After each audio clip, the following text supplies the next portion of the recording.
Yes, indeedy. Good evening. Welcome to the show. As always, I'm your host, Paul Francis, and you are listening to Spirit Quest Radio, coming to you live on 105.3 to 107.7 FM on UPRN Talk Radio, coming to you live from the very beautiful New Orleans. Good evening.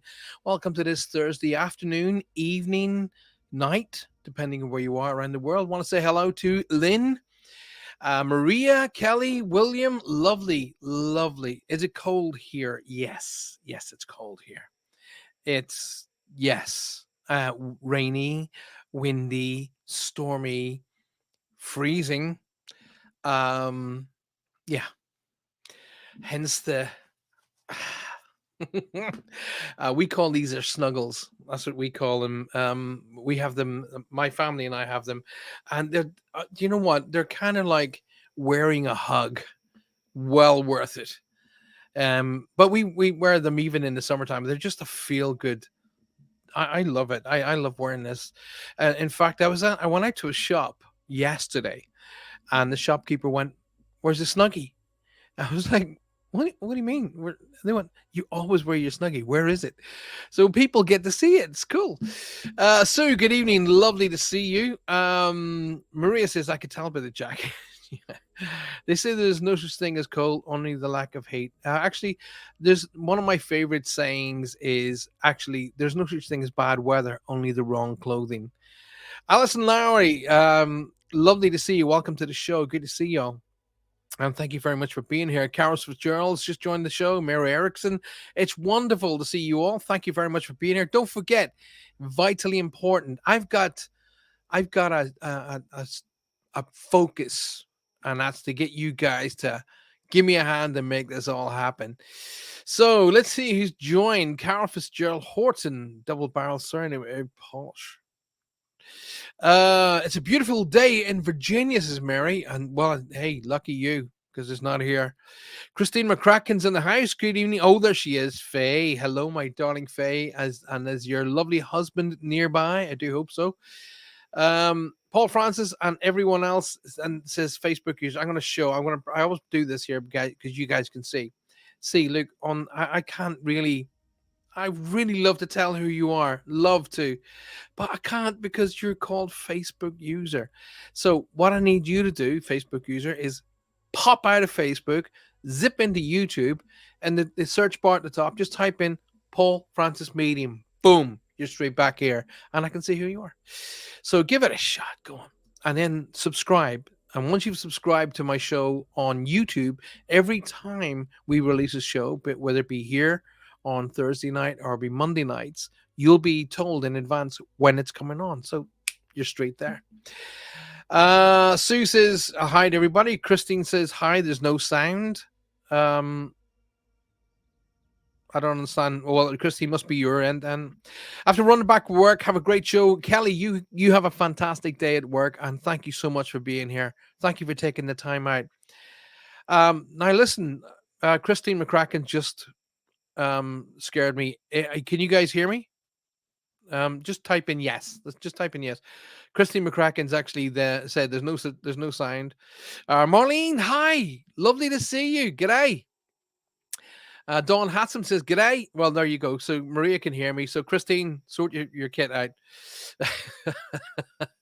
Thank you so much. You start to get worried there just because one person says there's no sign. You think, oh my God, it's not working. Whoo, Christine, thanks for that. Yeah, I needed that.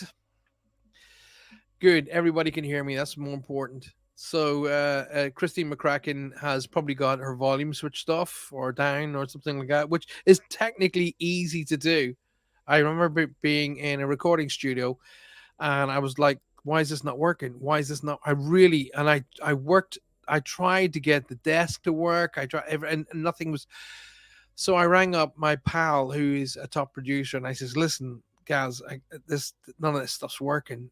And he says, I'm not being, condescending here, Paul, but have you turned it on? And I went, of course I've turned it on. No, I hadn't.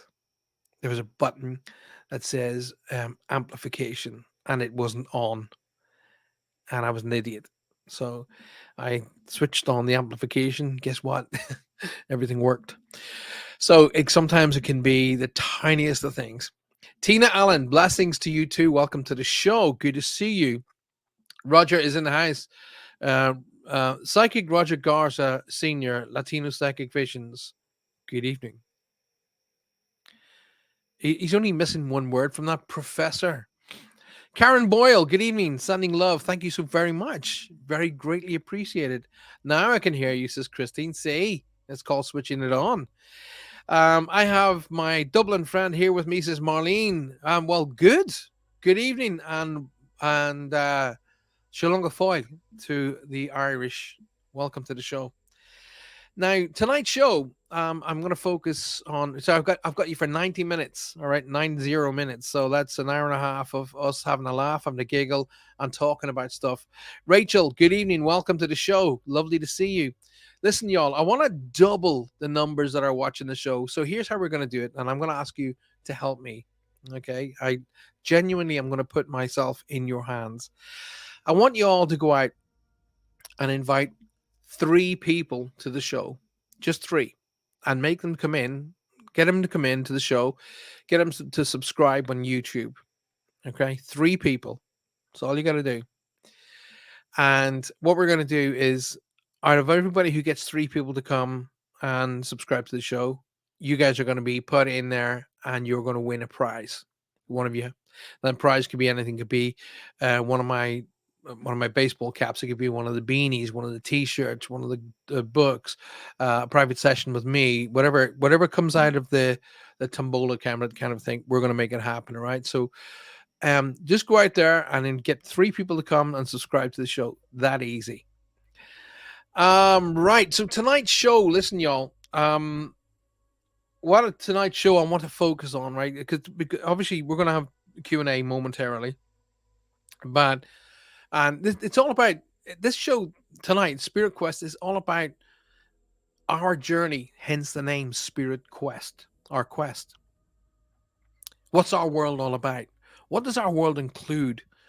Why does a lot of people, for some reason, have a real negative ideal on our what we do? Spiritual side of things. I would have thought those people who have a real negative would have been more wanting to find out, is there something else to go to? Something along those lines. So tonight, what I want you all to do is talk to me about what your thoughts and feelings are of the impression that the spirit world is giving to the world. Not the spirit world, okay, but what psychics and mediums are giving off, and are we representing properly?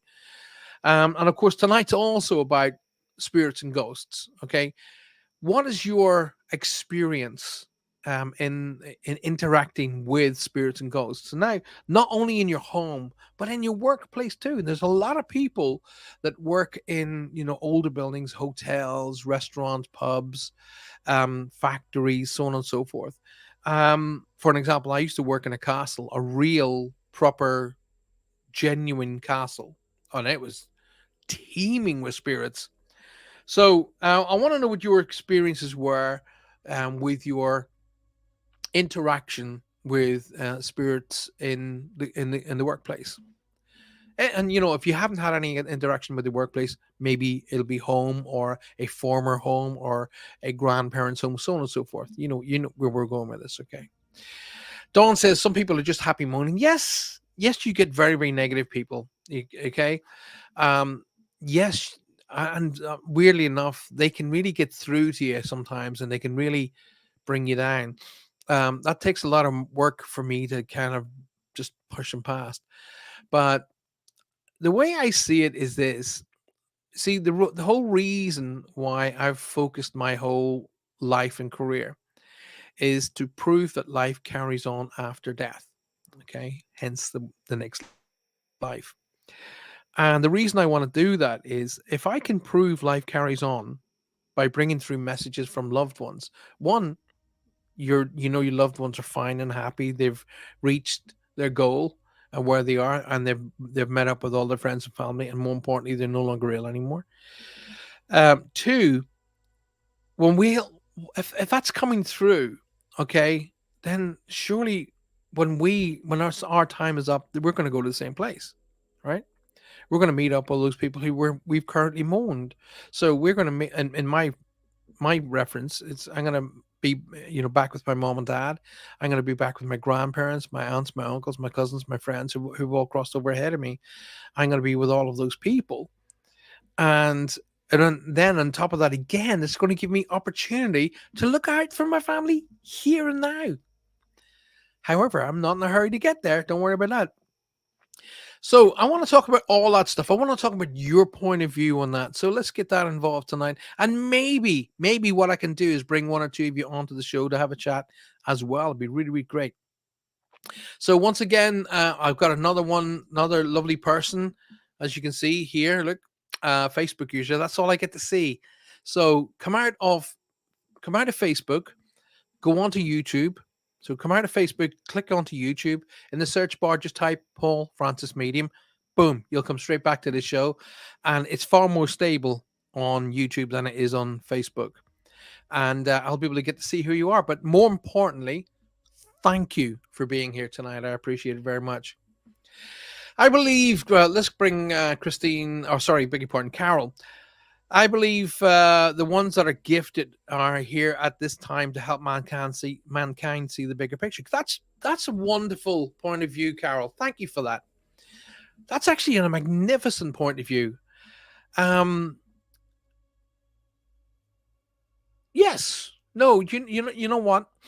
I agree with that in a big way, in multiples of ways. Without I'm trying to think of it from a big head point of view. You know what I mean? An ego point of view. And people say to me, "Oh, such and such has got ego," and I think, well, actually, you do have to have ego. Ego is important in your life. It's what you do with it. You can be super ego. You can have an ego to help you get over obstacles. Now, for an example, with Carol, with her point of view, everybody, no matter you say these gifted people, everybody, bar none, is psychic. Every human being that is born, it has psychic ability. Some of it immense, others just. Follow me?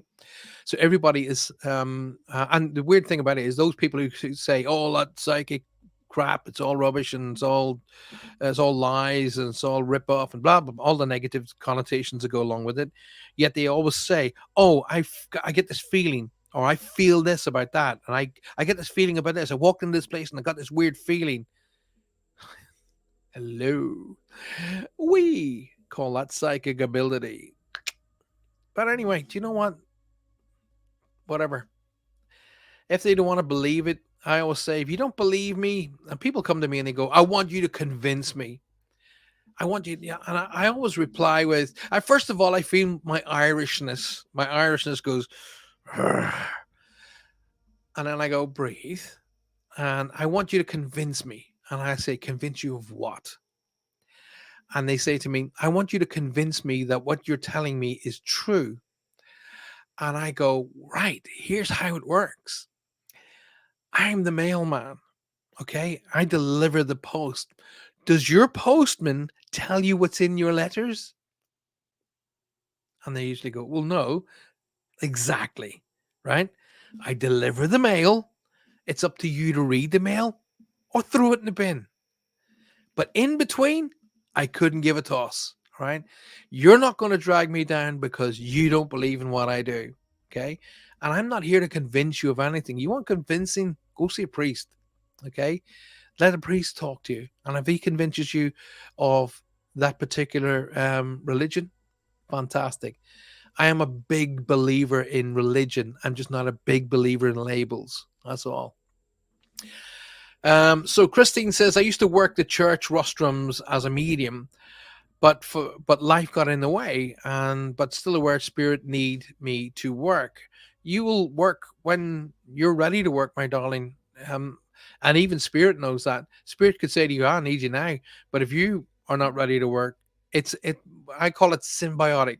It's symbiotic, and it really is a combination of you and them working together at the same time to be able to bring through the necessary messages. And sometimes those messages are not necessarily like, hey, this is dad here, I'm doing well, and my heart's fine now, and everything's perfect. Sometimes it's not that. Sometimes it is, hey, listen, you are good enough. Hey, listen to me. Listen to me. You are good enough. Everything in this world, brilliant, you deserve. Sometimes that's the message. Sometimes the message is quite simply this: within each person on this planet that stands up, walks, talks, and breathes, there is a soul. And that soul is connected. That soul is connected at a level that's that's boundless. Okay. So every human being on this planet is connected, no matter where you're from. We need to get that point across a bit more. Dawn says, I used to work at the Victoria Hotel in Newquay. Lots of energies. And I know the Victoria Hotel in Newquay, Dawn. I know it very, very well. And yes, indeed, there are lots of spirit energies in the Victoria. And I've also done some shows in the Victoria Hotel as well. Actually, yeah, group shows and stuff like that. Christine McCracken says, some people don't believe there is no science minded. There are too science minded, I beg your pardon.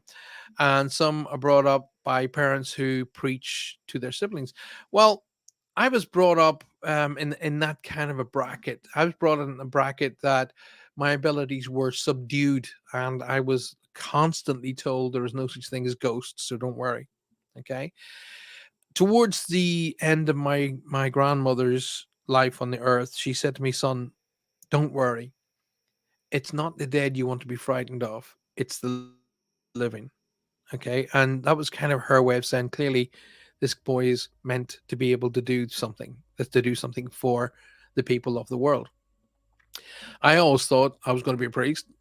I was pretty much convinced of it. I even had meetings with the cardinal and the bishops, and they were convinced. And then one day, I've shared this story before, but I'll share it again because it's a lovely story. I was standing in the pulpit in the cathedral in Armagh, where I come from. And I was standing there, and I remember standing with my hand on this beautiful velvet kind of cushiony thing. And I was looking out over the cathedral. And the cathedral was pretty much all out. There was a few people praying and stuff. But I remember saying to myself, I wonder what it's going to feel like to give a sermon. I remember that clear as a bell. I wonder what it's going to feel like to give a sermon. I was just looking out over the cathedral, thinking, I wonder what kind of sermons. And I just heard, not like this, not this way. And I quickly looked behind me like that, and I thought somebody was going to tell me off. I genuinely thought somebody was coming up the stairs behind me. I was going to, what the heck are you doing up here? Blah blah blah blah. And I looked around, and I just, hello, and I heard it again, not this way. So I went, okay. And I just got that feeling of, now you know. And I just went down the stairs. And my mother was, she was literally coming along from the one side of the cathedral. So she volunteered to help keep the cathedral clean, and she was cleaning it. And she came along and she walked. And as I was coming down the bottom of the stairs of the pulpit, beautiful, big, carved stone pulpit. Oh my goodness, amazing. And she said, well, how did it fit? I got, and I went, not like this, Mom. No, not like this. And she just went like quick as a flash, boom, like that. She just went, oh well, at least I won't have to call you father. And she just carried on working. And I went up to her and I gave her a hug and a kiss, kissed her on the cheek, and I told her I loved her. And I said, I'll see you in a bit, Mom. I'm off. She says, all right, son, see you later. And off I walked out of the cathedral. And as I walked out of the cathedral, I still felt that I knew I was going to be working in some sort of preaching capacity, but I didn't know how it was going to be. And as Christine McCracken brought it up just there, I just thought, I remember that. And then I remember being the very first time after my training as a medium, I was brought to preach per se, present, or whatever whatever technical term you want to use. And it was in churches, and I was like, Gotcha. I knew it was going to be in some way, and this was the way it was going to be. It was going to be in different churches, different spiritual churches, and I was going to present in my own way how I do it my way. My way doesn't appeal to a lot of people because a lot of people, and I'm just going to be quite, I'm a very honest, down to earth guy. I don't believe that everything that goes bump in the night is spirit. I'm one of these people who do that. I'm a big believer that if something goes bump in the night, find out what it is first. Okay, I'm normal, then paranormal. Okay, and that's the way it should be. Um, older houses settle in different temperatures, and pipes bump, and stone creaks and wood creaks, and there's loads of different reasons why there are sounds, and it's got nothing to do with spirit. So I'm of that ilk, but I'm also of the ilk that I believe that spirit, in spirit, in total, all spirit people in the other side of life, they don't want us to be presenting in a negative way, in a very solemn and all that. They're very very happy. So why would I want to be anything different? So I always bring a lot of comedy to what I do. So a lot of well, quite a few of the churches really didn't like my comedic spin on my work. So needless to say, I stopped working in their churches, and weirdly enough, their churches numbers dwindled. But there we go. Um, what does Maria say? Maria says the only bad thing about YouTube is that if you don't have your phone close to hand at the same time, you can't interact with it. Well, that's not necessarily true. Just for yourself. I mean, I'm working on YouTube right now, and I'm working off a computer, so that's not strictly through my angel. But thank you for sharing that. I really appreciate it. People want proof, says Christine. Okay, what's proof? That's the big question, Christine. What is proof? Okay, because I could be saying to you, this person's saying this to me. You're going, no idea what that means. I'm going, no, you're not understanding me. They're saying this, da da da, and you're going, no, I don't know what you mean. All right, you don't know what I mean. They're saying this. Where's the proof? I know they're saying this because they've repeated it for me. They've even shown me backups, symbolisms to back it up. But just because that person, the recipient, doesn't make that point at that moment, I'm wrong. Okay, that's when I've taught all my students. Just because a person says no doesn't mean you're wrong. It just means they haven't made a connection. They understood the information. They don't want to talk to that particular spirit. There's a lot of no reasons for no. Okay, but they would then put that down as not having proof. So proof is what? Do you know what the only proof is? Is if I make a person appear in front of you, then that's proof. But is that proof? Because do you want your mom, your dad, your brother, your sister, your husband, your wife to appear in front of you? 100% of people usually say no. They just want to know they're okay. The reason why people would say no, and I'm with them 100% with this, by the way, is because it can kick off the mourning process all over again. Because they get that opportunity to get those moments, then all of a sudden those moments are over. So it restarts the mourning process. You know, when you don't want to be going through that again. That's why a lot of spirits do not appear to people. Marlene says, I am a shaman medium with no ego. I remain humble. Like I said, you have to have you have to have ego. Ego supports your conscious mind. Okay. You can have over ego and saying, look at me, aren't I phenomenal? You need to bow before me. That's an idiot. Okay. But the very ego in its own principles allowed you to put up, I am a shaman medium with no ego. That has an element of ego in it. It doesn't mean it's bad. It's what you do with it. Okay. You can be forceful yet supportive, or you can be condescending and repercussive. I prefer to be forceful and supportive. Okay. Because condescending only ever wipes the floor and nobody wins. And there's a huge amount of guilt wrapped up in that as well. And by the way, guilt is the biggest slayer of everything. And I do not allow guilt in my life in any way, shape, or form. So you could say to me whatever you like, and I really don't care. Can Spirit, Tyler says, by the way, Tyler, lovely to see you, and thank you very much for being here. Can Spirit pass through a home um, where there has, okay, I'll read that again because I'm starting to get dyslexic. Can Spirit pass through a home where there has never been a death? And can they tag in the future? All right, okay, so kind of a double-edged question there. First and foremost, thank you for that question. It's an amazing question. Number two is you're thinking two-dimensionally.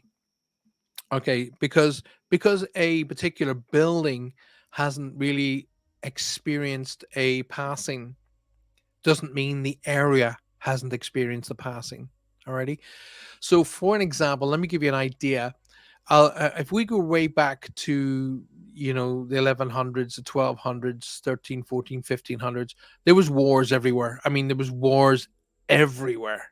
People were being slaughtered left, right, and center. So there is death everywhere.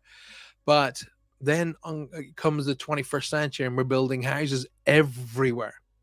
Okay, so because a death per se didn't happen within a particular four walls, doesn't mean it didn't happen in the area. Alrighty, so that's one ideal. The other ideal is this, for an example, and I'm talking about experience here. One of my houses that I lived in many moons back was built in an area where it was a sort of a pathway to where people went to market. Okay, and uniquely enough, the front door was right on the path. Okay, so there would be times in the year we would be literally lying in bed and see people walk through the front door, along the passageway, and right out through the bathroom and right out, because as far as they were concerned, they were walking on that pathway on their way to market. Okay, so that was a ghost being a replay of time. So they would pass all the way through, and they would continue through, even though there was no death in that house. They would still be there. The other reason why spirit will also appear in a property or come to a property is you.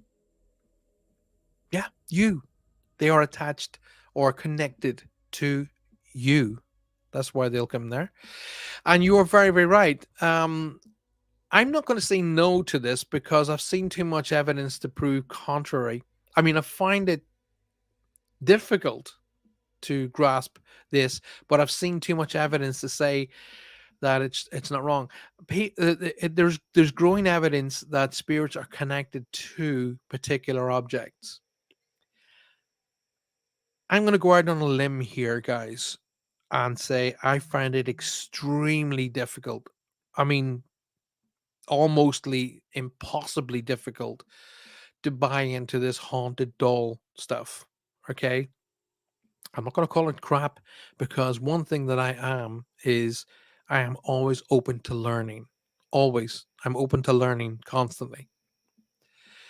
Never say never. So, but for the life of me, after doing 35 years of working with spirit, doing reading thousands and thousands of readings, never once have I ever come across anything that wanted to inhabit a toy. They will use toys to get your attention. Yep, I've seen that happen. In fact, a lot of ghost hunting teams now use toys as an implement. But actually inhabiting a doll, why for the life of you would you want to be stuck inside a doll for the rest of your days? You would probably use the doll to grab somebody's attention. Absolutely, totally get that. But oh, this doll is haunted. Not buying that one. I'm sorry. Don't mean I'm not being rude nor condescending nor ignorant, and I'm very much open for learning. But I do not believe that spirits are haunting dolls. I'm sorry. I don't buy that for a second. Anyway, go onwards and upwards. Like I say, I'm open to learning. Never, I'm never going to be going, no, that's not true, blah, blah, blah, blah, blah. Well, I will actually, if I believe it is. But anyway, Tyler, first and foremost, that was a magnificent question. Thank you so very much. Can spirit pass through a home where there's never been death? And the reasons why it can be in that area is because be the area that has the death connected to it, not necessarily the property. But second reason is that they can be connected to you personally. So a family member who has passed on to the other side of life will come to your house, even though they never passed there. So, and then last of all, I have seen too much evidence to say that particular objects can have an attachment to it, something very, very special to a family member, or you've bought in something that, I mean, there's a lot of footage of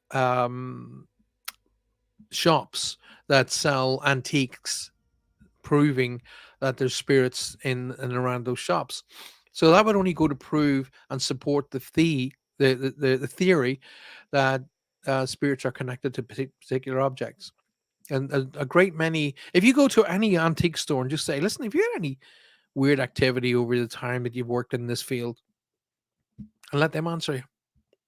But anyway, Tyler, fantastic question, and thank you so very, very much. Dawn, first of all, to all of the people in New Orleans that are driving along, listening to us on FM today, welcome to the show. Now, if you get the opportunity and you're not driving, why don't you text into the show or come and join us through Facebook, or join us, I would prefer you, through YouTube. And you're listening to us on 105.3 and 107.7 FM on UPRN. That's United Public Radio Network Talk Radio, coming to you live from New Orleans. Don't forget, after this show tonight, you have coming up the very, very beautiful Amelia and Michelle on the Outer Realms. Make sure you stick around to watch their show. And there's a great new outline of great shows on UPRN Talk Radio. Make sure you check them all out, because they're amazing people with amazing subjects to talk about. Okay, so Dawn says, Paul, people are scared or nervous of things that they can't physically see or touch. Totally agree with that. They are so switched off to their emotions, believing that in anything at all is a struggle for them. So I love that. I love that. People are not willing to believe in spirits and ghosts, but they're willing to believe in artificial intelligence. Think about that. They're not ready to believe in spirits or ghosts, but they are ready to believe in artificial intelligence. Surely that's just another way of spirits and ghosts, right? You've heard of the old saying, the ghost within the machine?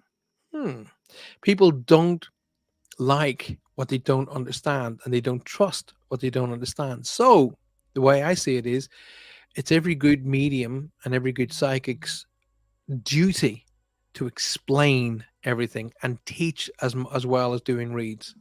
That's what I believe. Christine says, I am very sensitive and an empath, and I very often pick up on emotions. It's a blessing and a gift. I'd agree. But I also tell you that everybody on the planet is an empath. Everybody understands feelings and emotions, and everybody can understand a feeling they pick up around other people. So everybody has, you walk into, like, you may not be a practicing psychic, you may not be a practicing medium, but you, for example, go into somebody's house and you get a feeling, oh, there's something spooky, there's something weird about this house. I just get this weird feeling. Hello? Psychic empathability. Okay. Or you walk into somebody's, or you walk up to some person, you think, do you know what? It's weird. I feel I've known you for years. Empathic psychic ability in full go. So everybody is psychic, and that empathic goes alongside of that. It's a blessing and a gift. If you take the opportunity to enhance it and to work on it and to manifest this gift to a greater level, so you can begin to use it to help people, absolutely 100%. I'd stand right beside you, Christine, and go, let's go and do this. Let's make this happen. Absolutely. Vanessa Mail, welcome to the show, my darling. I went to a Mother's Day service at a church on my own because I miss my mom. And as I sat there, a butterfly came in and stayed for the arrow. Perfect. I've often referred to butterflies as a messenger. Okay, and there's a couple of instances where I've actually been in my office and I was doing a reading for a young lady. In fact, I'm going to share this one with you because it's a magnificent story. Um, I always prepared my studio and my office for when I was doing reads. So I would go in and I would cleanse the office intensely. I'd cleanse it with all the energies. I would replace all the energies with the white light of love and divine protection. I would build up the energies in there so when I was doing a read, spirit had energy to work with. But I was absolutely and totally in control of what was going on around me. And I knew exactly what was there and what wasn't there. So, um, obviously, I'm not going to go into the read itself per se, but part of the read, I'm only allowed to remember certain things about particular readings because they may be able to teach people later in life. And like tonight, for an example, I remember talking to the young lady, and I said, they're talking about the tattoo, a tattoo, and she went, oh my god, and just as she went, oh my god, out of nowhere, this butterfly flew between us, literally flew between us, landed on the window, and then just vanished. It just went. And we didn't, the door was open. So, for all intents and purposes, with your logical head on, it flew out the window and flew away. And I went, wow, did you see that? She went, yeah, yeah. She goes, you're not going to believe this. And I said, what? She goes, the tattoo I got was of a butterfly. And the butterfly was not in the corner of my office. It wasn't, because I would have seen it. I would have seen it clearly, because butterflies, when they settle, the reason why they settle is they need to build up energy to be able to take off and fly off again. And they need to be in light to be able to get that energy.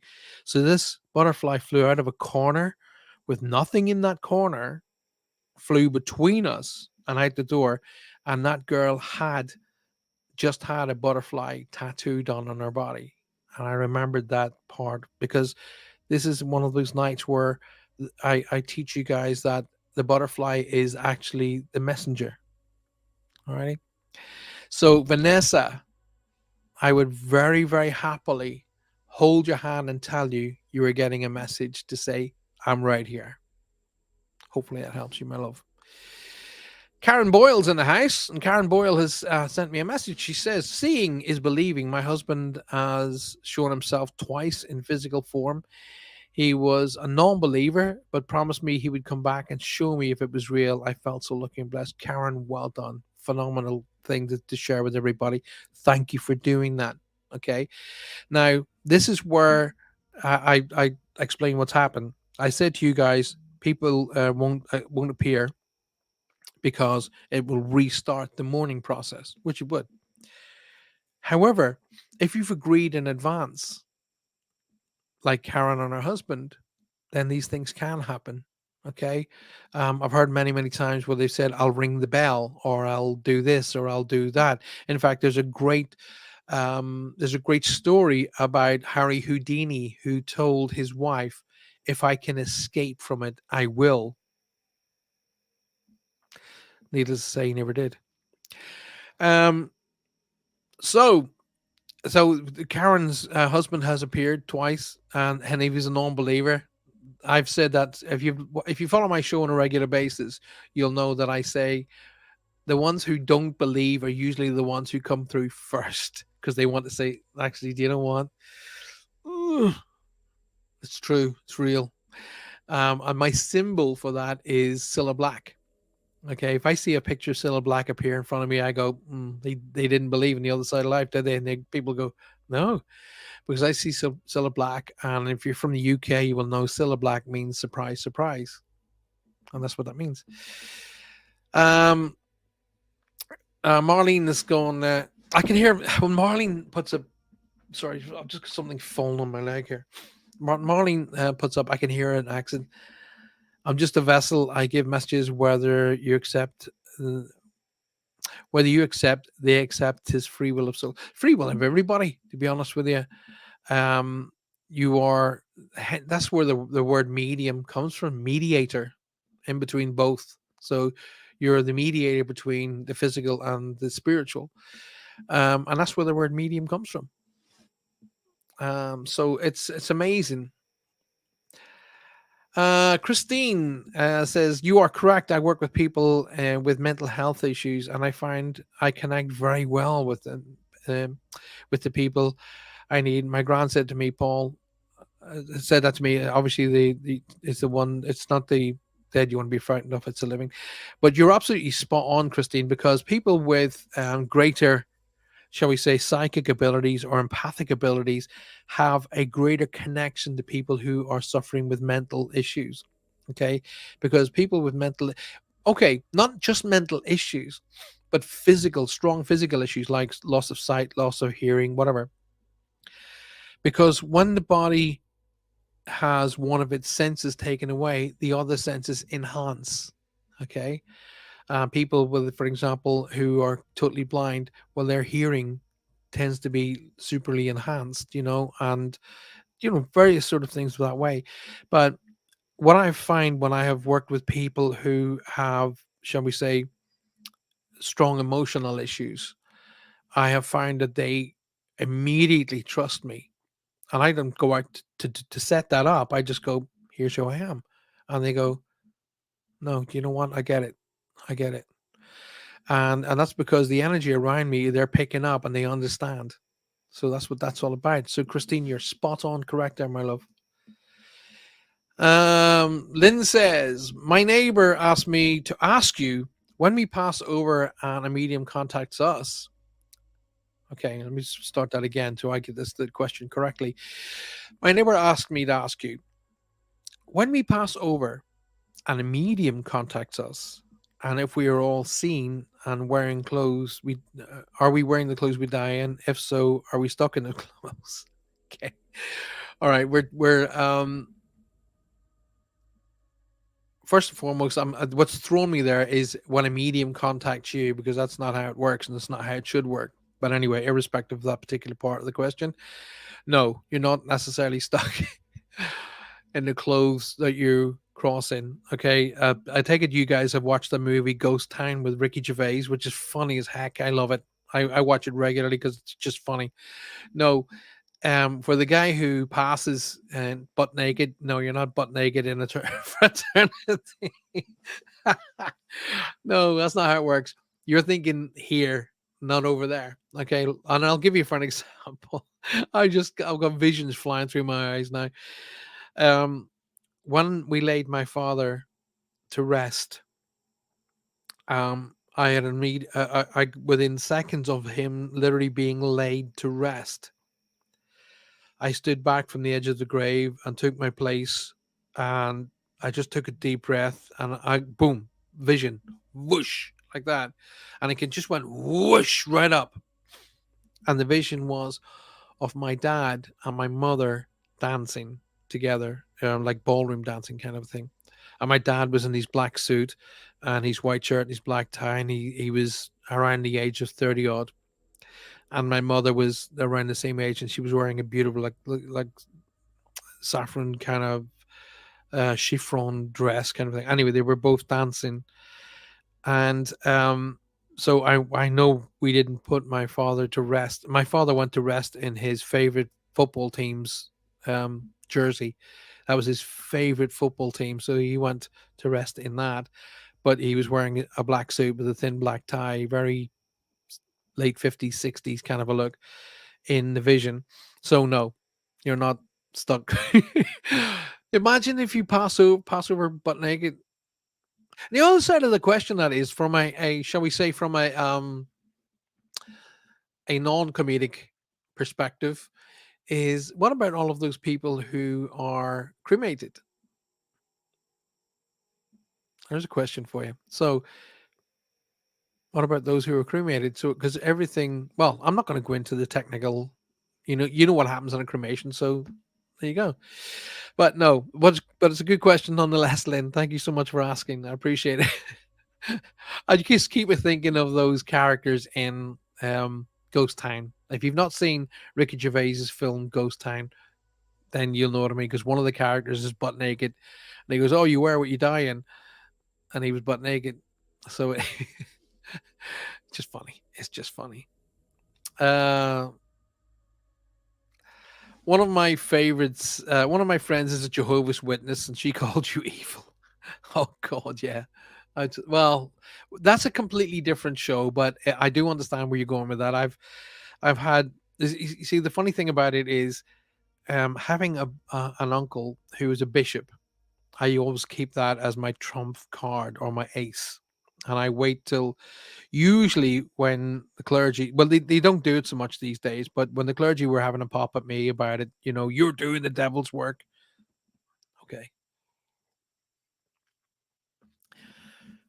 I don't really remember any stories of the devil helping people a lot, really. I don't really see them where he brought through messages of love, honesty, contentment, direction, motivation, strength, support. Doesn't kind of fit into his remit, does it? There we go. But that's, like I say, a different show altogether. Dawn Hatton says, I remember going to your show at the Lang Theatre years ago, and you were saying how you had left the. No, I didn't say I'd left the priesthood. I said I was lined up for the priesthood and didn't go ahead with it. I didn't leave it. I didn't become a priest and then skedaddle the opposite direction. No, I was lined up to become a priest, and I never got to the seminary. That's just basically it. But hey, good memory. Well done. Simon's in the house, folks. My dear pal, Simon. Simon, never say sorry you're late. If you come in at the last 2 minutes, the very fact that you made that effort, I am grateful. Thank you very much for being here, buddy. So tonight's, as you, those of you who just joined the show, first of all, thank you for being here. Tonight's show is all about, basically, it's about you. It's about what you want to talk about. I always give a sort of subject matter, and the subject matter is ghosts and spirits, about our perspective on life and what other people's perspective is on ghosts and spirits. But I'd like to hear about your experiences, especially work related ones, because a lot of people don't tend to talk about the work related ones, but that is one of the most common places where spirits tend to be actually encountered. Yes, at home, but tends to be a lot more in workplace. The reason why is because there's a lot more energy at the workplace. There we go. So, Simon, thanks for being here. Kathy, welcome to the show, my darling. Always a pleasure to see you. What's with all the angry faces? I don't know what. I haven't seen any. So, um, whereas Christine says you don't have to work in a church to be spiritual. It comes from the heart. I totally agree. Totally agree. Roger says, Christine, to Luke the Bible, Psalms 105 verses 1. Yeah, but which Bible, Roger? Which one, buddy? Now, what angel is Flo says, what angel is my what, darling? Do you want to finish that question off? Because there's multiples of angels that do multiples of jobs. For an example, I'll give you an idea of what I use. I work with. I don't say I use. Sorry, I retract that. Sorry, didn't mean it that way. When I'm doing my work, I call in the archangels Michael, Gabriel, Raphael, Jophael, and Barakel, and they kind of work in conjunction with my guides. And we all come together with other angels that we use for communication purposes and protection purposes. So there's a kind of a little team that work with me when I'm working.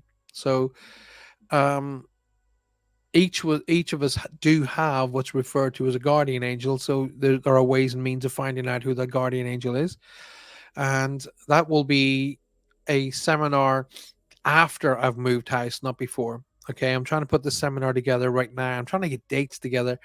The seminar I'm working on at the moment is Meet Your Guides. So, any of you guys want to do the seminar, there are a few places left if you want to book onto that seminar. I think there's about 3 or 4 places left, I think. I need to check. But I'm doing a seminar shortly on how to media guides, and you can book into that by just literally emailing me, Paul at paulfrancis111.com. So let me just get onto the banner so you'll be able to see where is that one that says my email. There it is there. So right along the bottom, you'll see my email address. Just send me an email saying hi, whoever you are, and just say I'd like to get some more information or book on to the Meet Your Guide seminar. So where are we? Richard Dearden has joined the show. Kelly Durant has joined the show. Lovely to see you guys. Let's go. Good evening, Sarah. Welcome to the show, Sarah Anthony. Trudy Woody, Tilly Tooty, welcome to the show. Carleen McPeak, I'm from Northern Ireland.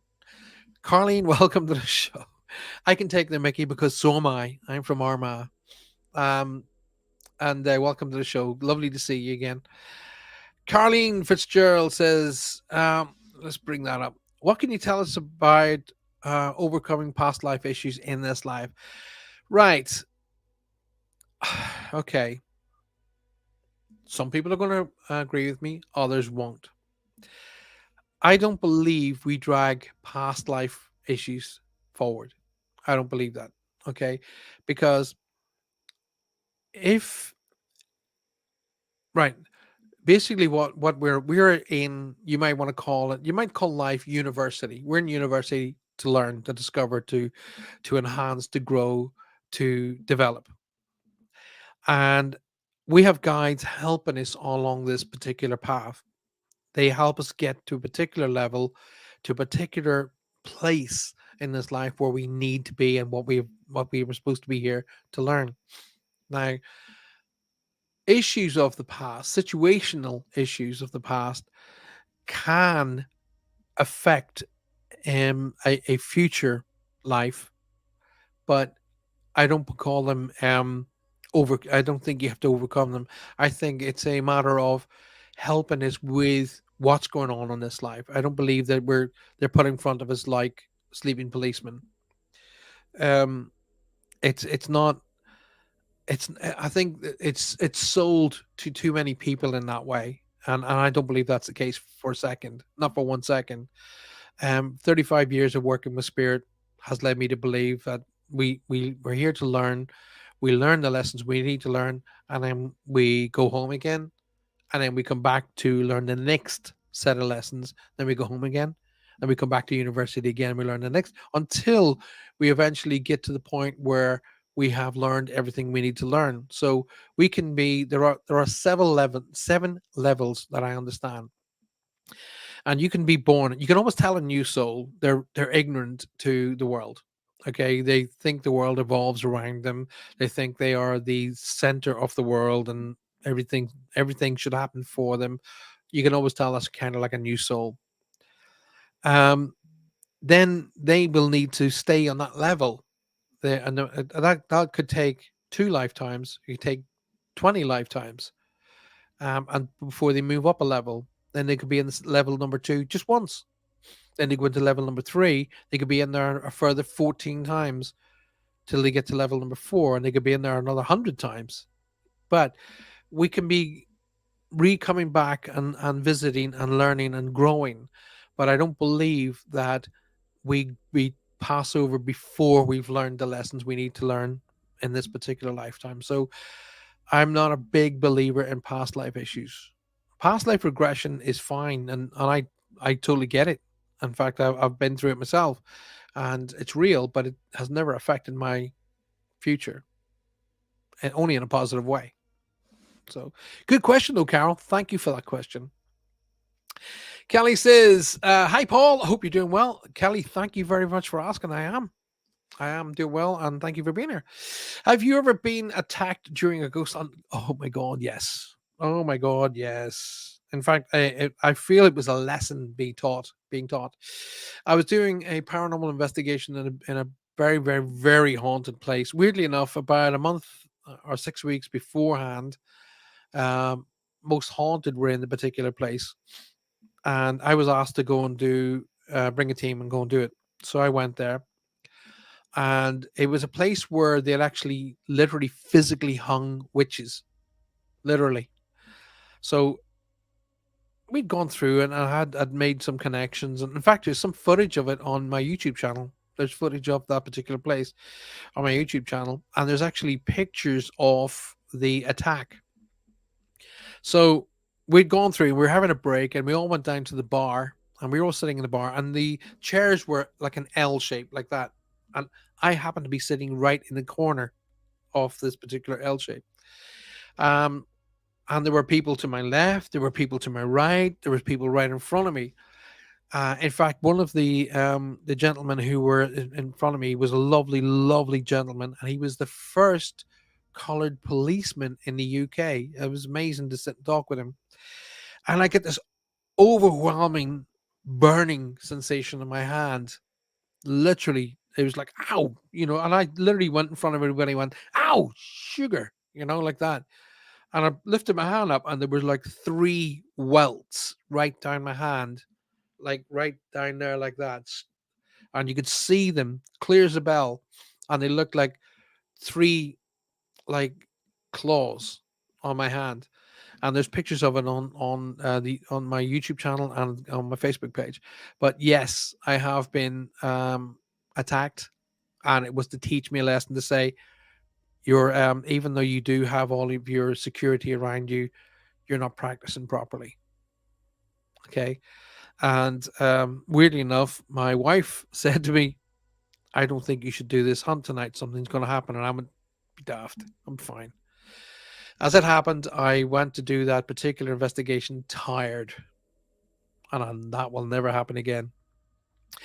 They don't follow me home because I'm very stringent about what I say to them. And I tell my guides and my angels to say, okay, listen, thank you very much to all of the people who've come through from the other side of life tonight. Thank you for being here.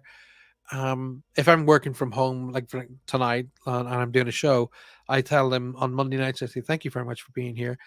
I prefer you to go back to your family now. And then I do a clearing in the house. But they've never followed me home because I have a ritual set up to not allow that to happen. But it's a great question, by the way, Kelly. Thank you. Woo. Okay, let's go on down and see who joined us. Richard's joined us. Lovely to see you. Okay, Sarah Anthony, welcome to the show. Christine says, sorry, I talk too much. Don't be daft. You do not. You're asking great, great questions. Trudy says, I can only book if it's going to be an evening. Well, don't worry about that, darling. Well, it will be an evening. That's absolute. That's definitely, it's going to be an evening. Most likely a Friday evening, by the way. Okay, let's go on the way down. Don Hatton says, no way am I coming back here again. She's got that Cornish accent, see? I'm not coming back here again. Everything's so heavy unless you find freedom in nature. It's like walking into custard. You'd be surprised, darling, when you want to come back, you'll be coming back to the right place for the right reasons. Don't worry about that. It's a bit like going through schooling. Yes, it is.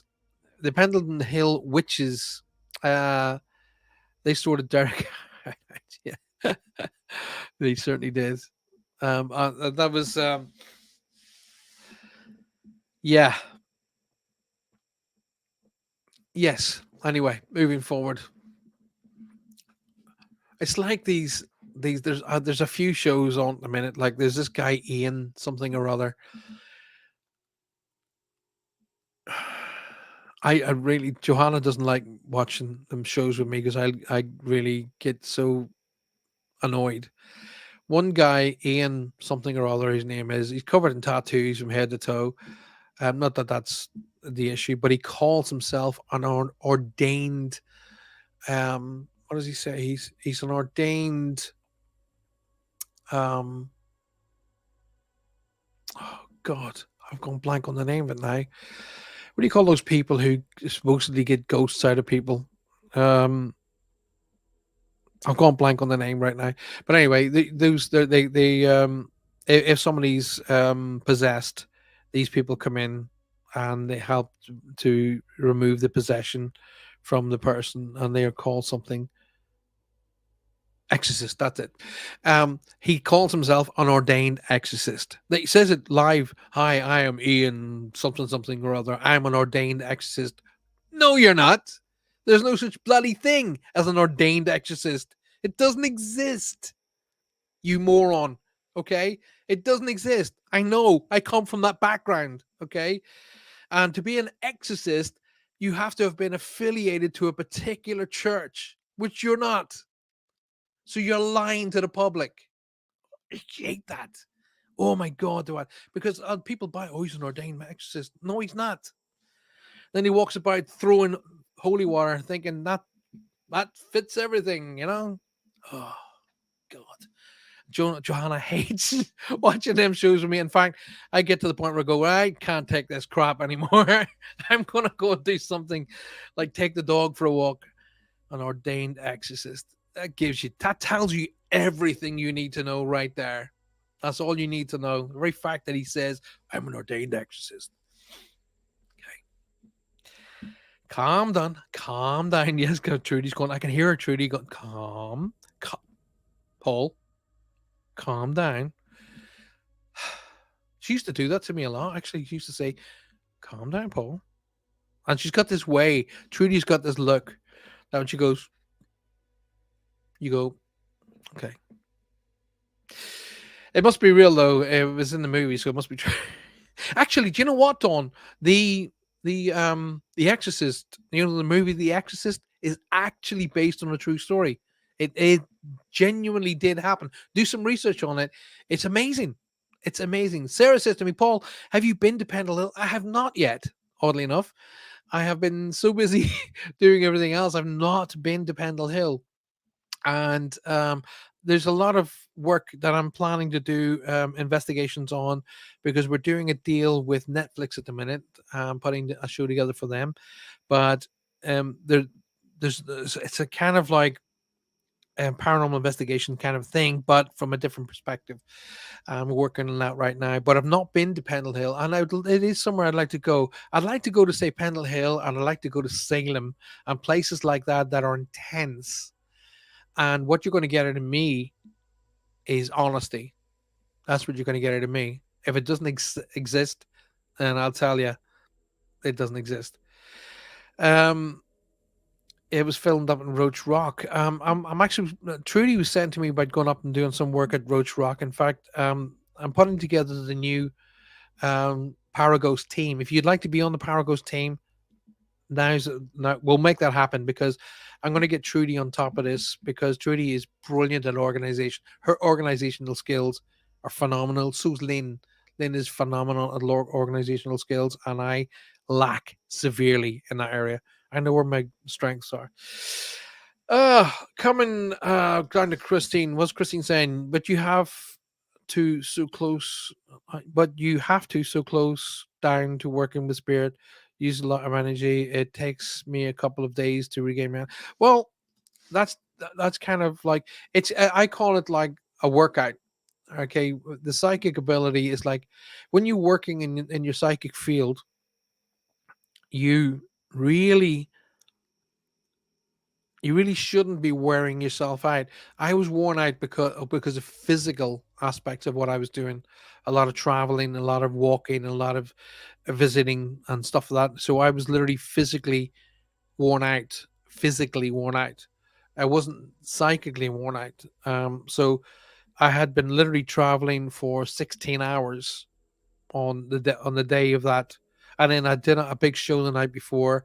The following day, I was traveling all over the Pennines, and then I went and did that paranormal investigation. So I was physically tired, and I shouldn't have done it. So it taught me a lesson. There you go. You said it, but I can only agree. Thanks, Trude. So Kathy says, I'm planning a trip to Casadaga in Florida. Well, I'm supposed to be in Florida in October, so maybe I'll have a look at that. They say it's very haunted down there and on a spiritual camp. I'm no idea. Listen, get them to give me a call. I may well be able to come and say hi. I'm definitely going to be in Florida in October, though.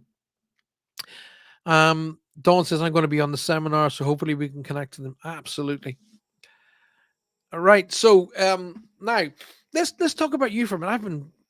I've been talking for an hour now. Again, that's what I'm supposed to be doing. It's talk radio, isn't it? Because it's coming to you on 105.3 to 107.7 FM. That's a United Public Radio Network on Talk Radio, coming to you live from the very beautiful New Orleans. If you're listening to us tonight on FM radio or this afternoon, a very great and wonderful welcome to you. May you have a phenomenal and blessed day. Come and join us on YouTube and just type in the search bar Paul Francis Medium, and you'll come and say hi to us right here. For all of you people who are watching the show tonight and who have not subscribed to my YouTube channel, please go ahead and do that now. And don't forget to hit the little bell icon. And don't forget to like the show. Please like the show. It's important. Coming up tonight, you're going to have the beautiful Michelle and Amelia with their show Outer Realms. Make sure you stick around to watch that. And don't forget to give them a lot of support as well, as much as they've given me a lot of support and a lot of opportunities. I appreciate it very much. Very much. Sarah says, I'd love to be party team. Absolutely. No problem whatsoever. Then contact our darling Trudy and we'll make this all happen. This is a fab night, says Christine McCracken. It's fab, is it? I'm in that kind of mood now, Christine. I'm in that kind of jovial, take the Mickey mood. One of my guides gave me a good telling off. Oh, hey, listen, Trudy, count yourself lucky you got a telling off. Sean has very often gave me a good smack around the back of the head. And a proper, like, oh, kind of feel like that when I've been doubting myself or doing something that, in where I think, oh, I've had enough of this. I'm just no good at this. Now she's literally on occasion given me a physical smack around the back of the head. And that just proves she's Celtic. So tell me, come on, guys, share. Tell me about your experiences with ghosts and spirits, be it in the public work or public area or your work area or most likely your home area. So tell me about your own experiences. Share with me. Dawn says, your accent cracks me up. You start the show saying y'all, sounding USA, and they ended up saying like a Londoner. Oh, I certainly don't sound like a Londonite, in it. Oh, it's lovely, in it. I take the Mickey out of my beautiful little girl, though, Maya. Beautiful little girl. It's prom year, so she's getting old. But she's not getting old. She's only 16, and she's my baby, and I'm finding it difficult to let go. But she speaks very poshly. She basically goes, yeah, oh, daddy. So I often say it to her, and she gets really embarrassed, and she takes a mickey. In fact, she'll most likely be watching tonight, and I will get a message going, I cannot believe you just did that. So I always say to her, she goes, oh, daddy, would you give me a pony? You make me the happiest girl in the world. She hates it with a passion. Trudy says, I was so doubting myself, so deserved it. So there you go. You were doubting yourself. Don't do it. Don't do it. Don't doubt yourself. If I remember correctly, I taught you, so you should not be doubting yourself. Christine says, I think your Irish accent is sexy. Thank you very much. I appreciate that. Let's have a look at what Dawn's saying. When my eldest daughter was small, she used to play all the time with her twin that passed when she was 6 months old. Dawn, that is an amazing story. And I've heard of that before. In fact, Elvis Presley used to talk to his twin on a regular basis. He would have a like, for example, a light which would cast a shadow on the wall, and he would talk to the shadow and refer to it as his brother Jesse. So it's a beautiful thing to see happening, and it just goes to show that even though they were twins, they don't stop being twins. It's a beautiful thing. What is Trudy saying? Trudy says, yes. By the way, people know when I'm working and I'm doing this, it's not rude. It's that spirits around me. Yesterday, I was working on my laptop downstairs and I heard a loud noise that sounded like a dog jumping off the bed. Dog jumping off your bed uh, would be the sound. Only I don't have a dog. Although, oh, I can't get it like the clack of the nails on the ground, etc. Although my landlord's dog had passed recently. Oh, there you go. No, that then that's not a stretch. That's a a very strong possibility. So, what I would suggest in situations like that, which is quite common, if you can, if you do remember the landlord's dog's name, make your bed up. Make it up perfectly tidy and neat, and okay, and then invite the dog to lie on the bed. So then, if you get physical evidence, in other words, like a dent in the quilt or whatever it is you have in your bed, you'll have physical evidence of the dog being there. So if you can say the dog's name and go, oh, by the way, come on and stay on the bed, then you'll get it. It's a great thing to do, and spirits of animals, our animal friends, come back and visit us as much as our family does. So thanks for sharing that, Trude. Appreciate that. After my husband passed, I had a visitation in my sleep. After the visitation, I woke up sobbing. Kathy, I'm with you 100%. Done it myself. 3 occasions, my mom came to me. Uh, Professional medium, by the way, completely professional medium. I could deal with everybody else's issues, but my mom came to visit me 3 times. On 3 occasions, I was sobbing like I always say, I was sobbing like a girl. So with you 100% in that, Kathy, no problem whatsoever. And you know what? It proves that the healing had begun. So well done. And thank you for sharing. Rachel says, we used to have spirits in my house. One was a male and that whistled beautifully. Oh, cool. Oh, cool. It's a shame you didn't get the opportunity to try and record it.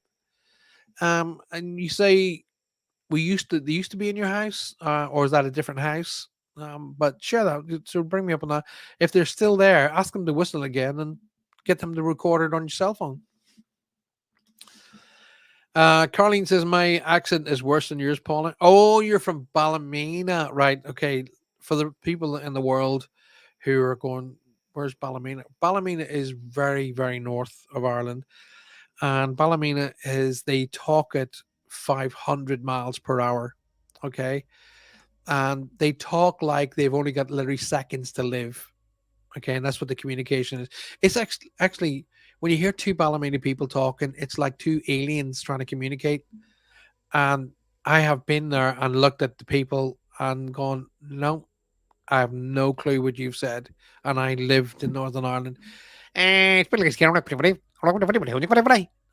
they really speak like that, and it's that fast. When I go back to Ireland now, and I'm sitting with my friends and my family, it takes me about half a day to get back into the rhythms. So the first half of the day, I'm going, no, didn't get that, and then usually I get the rhythm, and then I'm back into the rhythm of things. But usually about half a day. But the Ballymena people, they speak in a very higher tone and at 500 miles an hour, and it's just funny. They're lovely people, though. Very, very warming, very, very homely people. Can't wait for you to come here. Maybe you could do an investigation. Absolutely, Sarah. Absolutely. Where's here? Whereabouts are you? And yeah, we'll work on the concept of maybe being able to to do some shows and do some investigations. It'd be well cool. What does Christine say? I have a lot to share, but I need a whole show. I think my finger is getting very tired of texting. Mate, Christine, you've been doing fantastic, and thank you so much for being here. Appreciate it. Kelly says my old house and scared me with my pictures would fall off the wall when my ex-husband would argue. We found a room that was blocked off in our basement with a book in there. I kept getting scratched. Oh, my darling, is that still the case? Is there anything I can do to help you? And private message me if you need any help. More than happy to help you, guys. Listen, I've only got 15 minutes left of the show, so come on, fire in your experiences and come and talk to me. I'm assuming the dog's called Eddie, and you're not calling me Eddie, but yeah, just say to Eddie, "Hey Eddie, come on, jump on the bed, come on up and visit me, and see what happens." When I have spirit energy around, I need to I need a place up and down. Oh, I need to pace up and down. Gotcha. Gotcha. My daughter had an imaginary friend, says my beautiful Faye. She says, who she used to talk to regularly, Shelley. She was a little over 3 when this happened. She insisted that we set a place for her at the table. Wow. Yes. Love stuff like that. I've always said all the way through my career that children are the best mediums. They are the best mediums because children don't judge, they just deal. Okay. So when the spirit energy interacts with them, um, the children just go, yeah, okay, you're here. Have a cup of tea, have a sit down, and they're very forceful in making you set a place for them at the table. I was 5 years old when I was first that I remember fully interacting with spirit. I was 5, and still to this day remember him, the gentleman sitting in the chair, talking to me, smiling at me, and he was very, very gentle in the way he spoke. And then my grandmother, some weeks later, showed me a picture of this guy, and I said, "Yeah, that's him there." And she said, "No, no, no, son, that can't be him." And I said, "I'm telling you, that's the man that was sitting in the chair." And she said, "No, he died 20 years ago." And it was him. It's my great, great, great uncle Hugh. Um, Lynn says, I have had many ghostly experiences in theatres in Blackpool, in the Tower Ballroom, and on the Pleasure Beach in the Ghost Train. Cloggy was his name. Ooh, do you hear that? Cloggy. I do believe Blackpool theatres, especially the ballroom, because there's so much history connected to these places that they would indeed have spiritual energies still connected to him in a long term. Go back. I would really love the opportunity to do a proper paranormal investigation at that famous theater in London, where what do you call it? Oh, Henry Cooper, where he passed away. Was it Henry Cooper? Yeah, where he passed away live on. And do you remember he literally fell backwards and everybody was laughing. They all thought it was part of his show, and he had actually had a heart attack. And Tommy Cooper, not Henry Cooper. Henry Cooper was a boxer. Tommy Cooper, the comedian. I would love to do a paranormal investigation at that famous theater. In fact, one of the ideas that I have put forward to Netflix is to do a show on haunted theaters, and that'll be theaters like that where people did shows on the stage, and movie theaters as well. So let's have a wee look at our dear friend Faye says. She says my daughter had an imaginary friend. Oh, we did that one. I saw her. There we go. My son had an imaginary friend. He called my son. He was also around 3 when this happened, and he would have conversations with his son. Oh, now that's interesting. That's very interesting because that could be a very strong representation of past life. So the son could be visiting the energy that now inhabited your son. So the soul that you brought into this world could have been the dad of the energy come to visit. You see the point? That's that's not a stretch. That's not a stretch. That's a quite feasible concept. Wow. There's an amazing program that you might want to look for. I think you can get it on YouTube. I don't know. But there's a TV show called The Ghost in My Child. Have a look at that. That will really set you off. The Ghost in My Child. That's an amazing show. Trude says, I still feel the did was you still feel the did on the and you take the mickey out of me, Trudy. See, you just wait and they just drop themselves in it. I still feel the dent on the side of the bed. I'm sure that's that my old boxer used to do when she wanted to be let out. She'd come upstairs and rest her head on the edge of the bed, causing it to lower slightly and breathe in my face until I woke up. Oh, what a beautiful thing. I felt it many times since you passed 17 years ago. Well, that just goes to prove that they're still around you, that they're very much connected to you. Rachel says, others not so nice or maybe being silly. Threw a book across a hallway. One or two left what appeared to be the number 7 on one of my daughter's foreheads. But we haven't had any spirits for a while. If you have any issues, Rachel, I will teach you how to protect your house. In fact, if you go and get my book, The Safe Way, you'll get it from Amazon or places like that. So it's Paul Francis, The Safe Way. And remember, only buying the books that's got my face on it. Okay, there's some other guy using my name and he's not selling the same books as me, but my book has my face on it. So buy the deluxe version of my book, The Safe Way, and it will teach you how to protect and clear and cleanse your home. Alrighty. An accent like old dial-up where as Cornish is like buffering. Whereas very interesting show today, brother. Glad we took a dip. There we go. Thanks for being here. Appreciate it. But then again, I don't know who you are. See, I just get to see you as Facebook user, which is it's not very nice. Facebook are just being really Facebook's going backwards in my opinion. They've laid off thousands of people. They're going right down the AI route, which will not work. Okay. So this lovely person who is here, jump on to YouTube.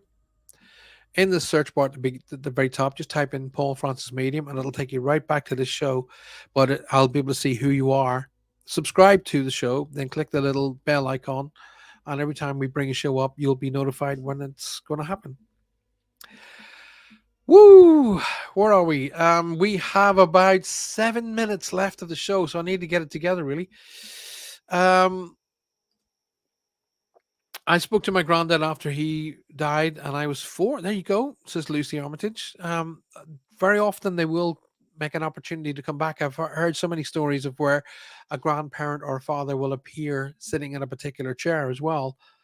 Southleigh Manor. Oh yeah, yes, we did say we would do a show, Sarah. Yes, I said we would do a show and we'd do an investigation. Yeah, that'd be very interesting. Let's do something about that. Sarah, get a hold of Trudy, because Trudy's going to be really managing the paranormal investigation teams, and we will make something happen. Alrighty, guys. We've come really towards the end. Brother, that's me, Professor Garza. Why are you coming through on Facebook? Get into YouTube where I can see who you are. I love that. Christine says AI, artificial and capable. Totally get it. Guys, we're at the end of the show. I have only 90 minutes with you guys on a Monday and a Thursday now. But they're 90 minutes of absolute bliss. Tonight's show has just shot past. Now, this coming Saturday at 10:30 a.m. Standard time, I think it is, or whatever it is. Roger will put it up in a second. You will have This Mug's for You with Roger and Faye. Make sure you stick around and or jump in and watch that. If you're here in the UK, it's 4:30 in the afternoon.